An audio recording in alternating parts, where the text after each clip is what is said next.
Also ich arbeite sehr aus dem Atelier heraus, also weniger aus dem Planerischen. Ich kann mich nicht in die Küche setzen und so am Reißbrett eine Idee entwerfen für mich. Das geht auch, aber ich brauche diesen Prozess, wo die Dinge mich auch umgeben. Für mich ist es wie so ein externes Gehirn. Also alles, was ich hier sehe, das habe ich mir erdacht, erformt. Und das bringe ich dann über einen sehr großen Zeitraum in Zusammenhänge. Es sieht zwar sehr organisiert aus, aber das sind ja alles Behelfe, die man sich in der Zeit zurechtlegt, je nachdem, mit welchem Medium man arbeitet. Also brauche ich eine bestimmte Aufteilung. Also hier sind sozusagen die großen Sachen. Hinten ist so eine kleine Tischlerei-Ecke, wo ich schraube und bastel und Lärm mache und Staub.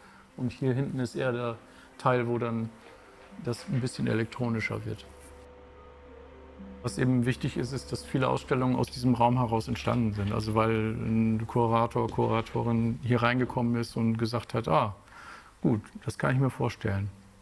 Es ist auf jeden Fall auch ein öffentlicher Raum. Also das habe ich auch bewusst so angelegt.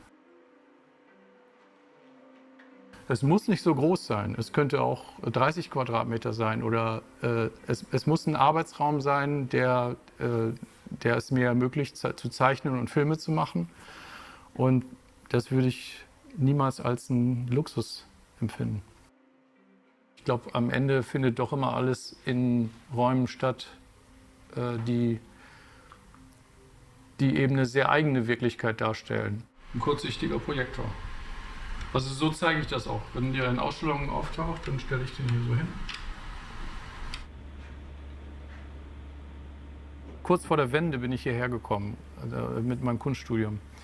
Und es war ja ein unglaublicher Möglichkeitsraum. Die Stadt war zwar Schrott, schlecht organisiert und auch damals gab es schon sehr seltsame Politiker, aber man konnte damit sehr gut arbeiten. Jetzt will die Stadt unbedingt genauso langweilig werden wie jede andere Stadt in Deutschland.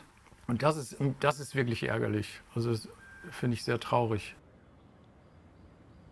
Was passiert, wenn hochpreisiges Eigentum neben Ateliers entsteht?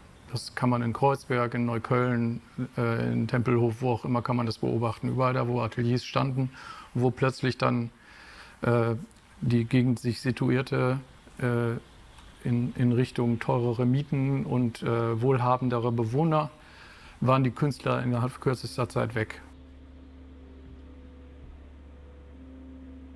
Alles, was hier gemacht wird, mache ich ja nicht alleine. Also wir kennen uns ja auch alle. Also jeder ist schon mal in jeder Manns und jeder Fraus Atelier gewesen.